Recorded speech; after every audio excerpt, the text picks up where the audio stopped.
प्रश्नावली 4.3 का प्रश्न क्रमांक 1 हल करेंगे, जिसमें दिया गया है यदि निम्नलिखित द्विघात समीकरणों के मूलों का अस्तित्व हो तो इन्हें पूर्ण वर्ग बनाने की विधि द्वारा ज्ञात कीजिए।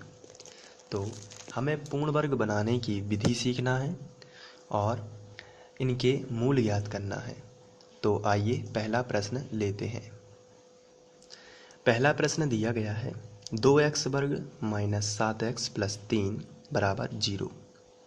तो सबसे पहले हम जो दिया गया है उसको लिख लेंगे। 2x वर्ग माइनस 7x प्लस 3 बराबर 0, ये हमें दिया गया है। इसके बाद सबसे पहला काम है आपको पूर्ण वर्ग विधि सीखने में x वर्ग का जो भी गुणांक है उसी से आपको पूरे समीकरण में भाग दे देना है। तो यहाँ पे x वर्ग का गुणांक कितना है 2, तो हम पूरे समीकरण में 2 से भाग दे देते हैं। तो हम यहाँ पे लिखेंगे पूरे समीकरण में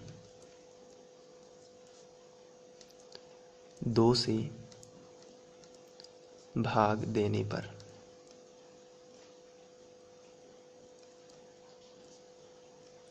तो यहाँ भी 2 से भाग चला जाएगा, यहाँ भी 2 से भाग चला जाएगा और यहाँ भी 2 से भाग चला जाएगा बराबर 0। तो इस तरीके से हम 2 से भाग देंगे तो देखिए क्या होता है, कैंसलेशन। यहाँ पे 2 और 2 हट जाएगा, कट जाएगा, तो क्या बचेगा x वर्ग माइनस यहाँ पे 7/2x हम इसको लिख सकते हैं। 7/2 पहले हमने संख्या लिख ली और x लिख लिया, और जो अचर राशि है इसका हम पक्षांतर इस तरफ करते हैं। पूर्ण वर्ग बनाने की विधि में हमें 2 पक्ष चाहिए होते हैं, तो 2 पक्ष में हम पहला पक्ष इस तरफ बनाएंगे और दूसरा पक्ष इस तरफ बनाएंगे। तो चलिए ये दूसरा पक्ष हमने बना लिया। अब हम पूर्ण वर्ग बनाने की विधि में सबसे कंपलसरी जो बात है वो है 2 पक्ष बनाना। तो हमने 2 पक्ष बना लिए हैं। पहला पक्ष रहेगा चर राशियों का और दूसरा पक्ष रहेगा अचर राशियों का। अब यहाँ पर मेन बात जो है आपको ध्यान से देखना है, यहाँ पर जो x का गुणांक है, x का जो भी गुणांक रहेगा उसमें आपको 1/2 का गुणा करना है मन से, लेकिन किस में, x के गुणांक में, और उसका वर्ग करना है। जो आंसर आएगा वो दोनों पक्षों में जोड़ देना है। बहुत ही सिंपल है, फिर से समझ लीजिए। x का जो भी गुणांक होगा उसमें आपको 1/2, 1/2 का मतलब x के गुणांक का आधा करना। तो x के गुणांक का हम आधा करेंगे और उसका क्या कर देंगे, वर्ग कर देंगे।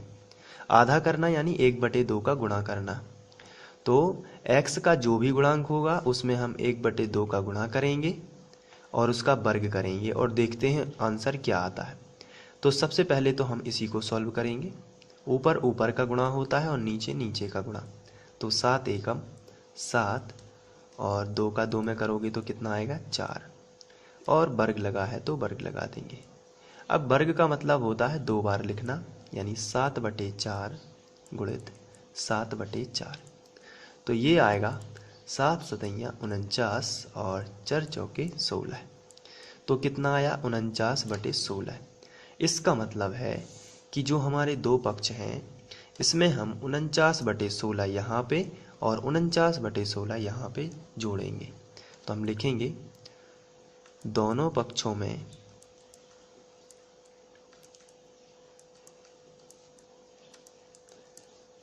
x के गुणांक का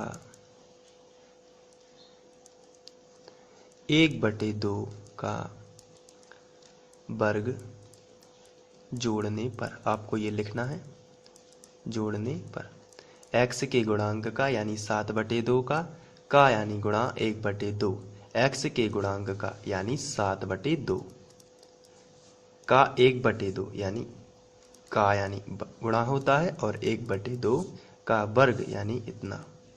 और इसका आंसर हम लोग निकाल चुके हैं 49/16। जोड़ने पर, दोनों पक्षों में जोड़ने पर, आइए जोड़ लेते हैं। तो यहाँ पे भी हम जोड़ेंगे तो आएगा एक्स वर्ग माइनस 7/2x प्लस 49/16। हमने यहाँ पे जोड़ दिया एक पक्ष में, अब इस तरफ और जोड़ देते हैं -3/2 प्लस 49/16। तो इस तरीके से दोनों पक्षों में जोड़ देना है। अब यहाँ पे बनेगी सर्वसमीका जो कि होगी a माइनस बी का वर्ग से बनेगी, और a माइनस बी का वर्ग आपको यहाँ से खोजना है, और ये लिखा हुआ है a वर्ग माइनस 2ab प्लस b वर्ग के फॉर्म में। a वर्ग और ये लिखा है b वर्ग और ये लिखा है माइनस 2ab, तो इससे हमें ये खोजना है। लेकिन आपको बिल्कुल भी टेंशन नहीं लेनी है, यहाँ पे आपको कुछ भी नहीं खोजना है, सिंपल सी ट्रिक है, मैं आपको बता देता हूँ, उसी से आप करोगे। आपको पहला पद और दूसरा पद यहाँ पे देखना है। तो पहला पद में x वर्ग है तो इसका वर्गमूल निकाल लीजिए, यानी वर्ग हटा दीजिए। x वर्ग का वर्गमूल आएगा x, और बीच वाले पद से आपको चिन्ह लेना है केवल, और बीच वाले पद से कोई मतलब नहीं है। पहला पद और आखिरी पद का आपको वर्गमूल लिखना है और बीच वाले पद का केवल चिन्ह लिखना है। बीच वाला पद क्या है? माइनस, तो आप यहाँ पे लगा दीजिए माइनस, और दूसरे पद का आपको वर्गमूल लिखना है। जैसे यहाँ पे लिखा है 49, तो 49 का वर्गमूल 7 होता है और 16 का वर्गमूल 4 होता है, और इस पर आपको फिर वर्ग लगा देना है। तो ये बन जाएगा आपका इस फॉर्म में, यहाँ से आप ये बना दोगे डायरेक्ट। तो बिल्कुल भी आपको विचार नहीं करना है, यहाँ पे आप आराम से बहुत ही सिंपल तरीके से, और टाइम भी आपका बच जाएगा, इस तरीके से आप कर सकते हो। आपको पहला पद लेना है और आखिरी पद लेना है, और चिन्ह लगेगा बीच वाले पद का। अगर यहाँ पे प्लस होता तो आप यहाँ पे प्लस लगा देते, यहाँ पे फिलहाल माइनस है इसलिए आपको यहाँ पे माइनस लगाना है, और वर्ग जरूर लगा देना बराबर।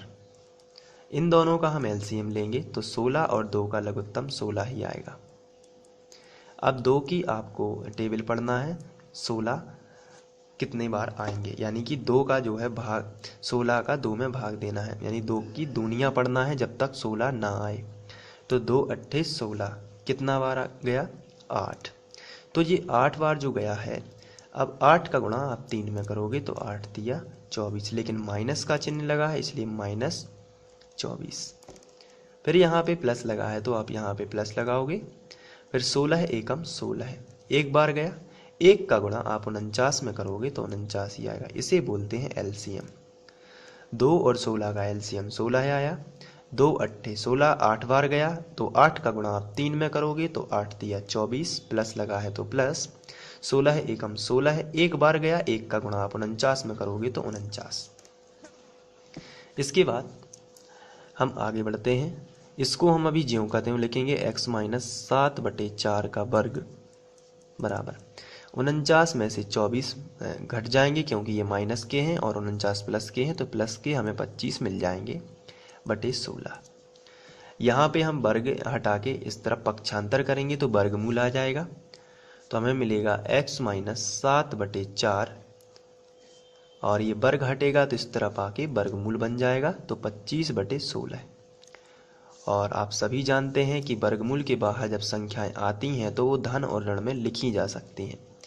तो x माइनस 4 बराबर प्लस माइनस 25 का वर्गमूल 5 होता है और 16 का वर्गमूल 4 होता है, तो प्लस माइनस 4, तो आप यहाँ पे लिखोगे धन चिन्ह लेने पर।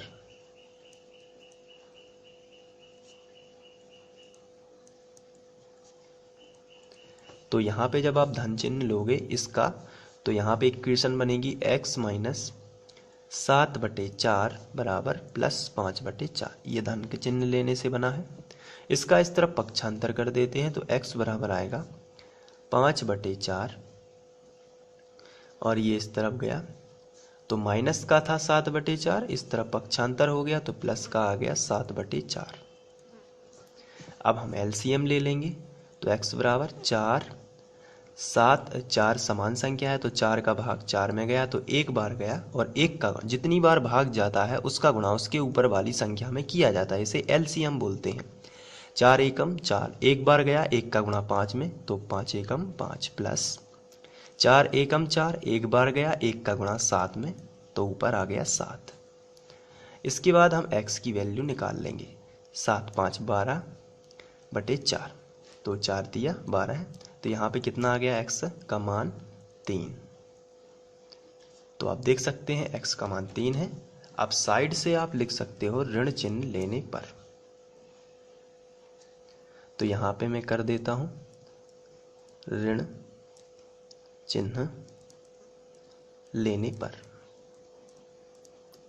चलिए ऋण चिन्ह ले लेते हैं। इसी इक्वेशन से आपको ऋण चिन्ह लेना है, तो बनेगी x माइनस 7/4 बराबर -5/4। इस तरीके से, अभी प्लस था तो +5/4 ली थी, अभी हम लोग ऋण चिन्ह ले रहे हैं इसलिए -5/4। इसका पक्षांतर इस तरफ कर देते हैं, तो आएगी -5/4, ये तो पहले से ही थी, और माइनस का जो 7/4 इस तरफ गया, प्लस का 7/4।